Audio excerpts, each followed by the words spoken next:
కండువా వేసుకోలేదని, రాజీనామా చేయలేదని ఏ వాలంటీర్ దగ్గర నుంచి రిపోర్ట్ వస్తే ఆ వాలంటీర్ 5వ తారీఖు నుంచి ఉండడు. అప్పుడు మీరు చెప్పినా మేము వినము.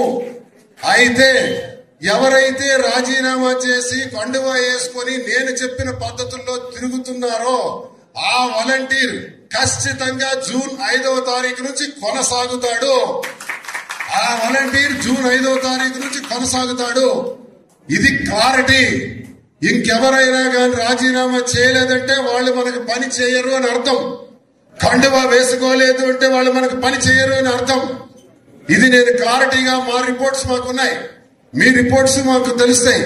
కాబట్టి అది ఎవరైతే రాజీనామా చేయలేదో వాళ్ళ మీద మేము కనీసం అంటే కనీసం దృష్టి పెట్టే ప్రసక్తే లేదని సందర్భంగా తెలియజేస్తున్నాను.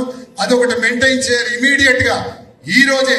ఈ రోజుకే ఇంకా బ్యాలెన్స్ వాలంటీర్లు ఎవరైతే ఉన్నారో ఈ రోజే రాజీనామా చేయండి. లేదా రేపు 3వ తారీఖు నాటికి ఇంకా ఏ వాలంటీర్ అయినా కానీ రాజీనామా చేయలేదని మాకు తెలిస్తే మాకు అక్కర్లేదు ఆ వాలంటీర్, వాళ్ళతో పని కూడా లేదు. ఇంకొకటి వస్తాడు, అదే ప్లేస్ లో మరొకటి వస్తాడు, పెట్టుకోండి. ఈ 10 రోజులు పని చేయమనండి. ఈ 10 రోజులు ఎవరైతే పని చేస్తాడో అతనే మన వాలంటీర్, అతనికే పెడతాం. ఇది మీకు స్పష్టంగా తెలియజేస్తున్నాను. మీరు ప్రతి గడపకు కూడా వెళ్లి ప్రచారాన్ని ఉధృతం చేయాలని కోరుతున్నాను. అయిపోయింది, మన తిరుగులు అన్ని అయిపోయినాయి. ఇక్కడి నుంచి మీరు ఎక్కడ ప్రచారంలో కూడా తగ్గకూడదని తెలియజేస్తున్నాను. పోలింగ్ నాడు కూడా మళ్లీ మనం సమావేశం ఇంత విస్తృతంగా పెట్టుకోవడానికి అవకాశం ఉండకపోవచ్చు.